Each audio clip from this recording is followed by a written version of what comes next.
people around them. Well, joining us now is Leslie Hussell, who is an awards and honours expert. So, Leslie, any sort of inside information about the types of people who might get a gong this year?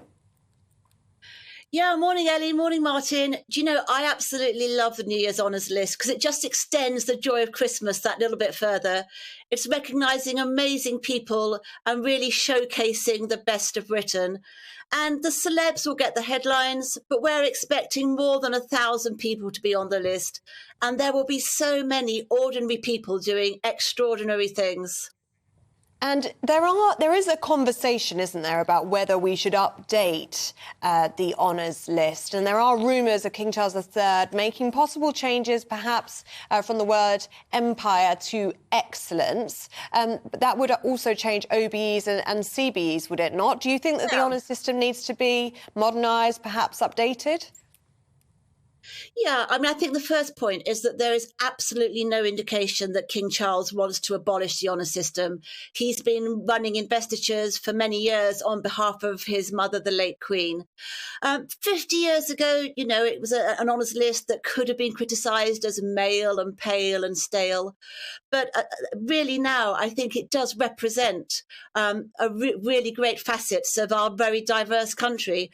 The last list in June, 51% women and 14% people from ethnic minority backgrounds. Now that can rise. And I think the most important point is, and often this is not known, but members of the public can nominate people who they think are worthy of appearing on the list. It's not a closed and secretive process. You can go on to the gov.uk website and download a form and fill it in and put forward to be considered somebody you think deserves to be on that list. And here at Awards Intelligence, we'll be very happy to give you an assessment, honest, free of charge, about their chances. But, you know, you have to be in it to win it. So if you know somebody you think has done great things in charity or business or the community, put their name forward. OK, Leslie, we don't know the details yet, but if you had to nominate one person for a gong, who would that be? OK, I've got two or three I'm going to mention. One, the astonishing 8-year-old Tony Hudgell, whose legs were amputated when he was a baby after he was viciously attacked by his parents.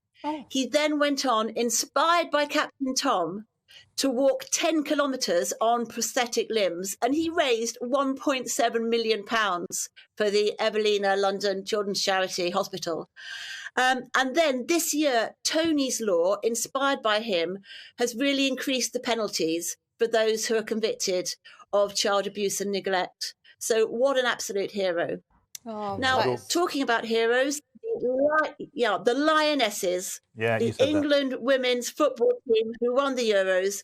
So Beth Mead, sports personality of the year, Leah Williamson, captain, Serena Wigman, the coach. Yeah. Why not actually give a gong to the entire team? And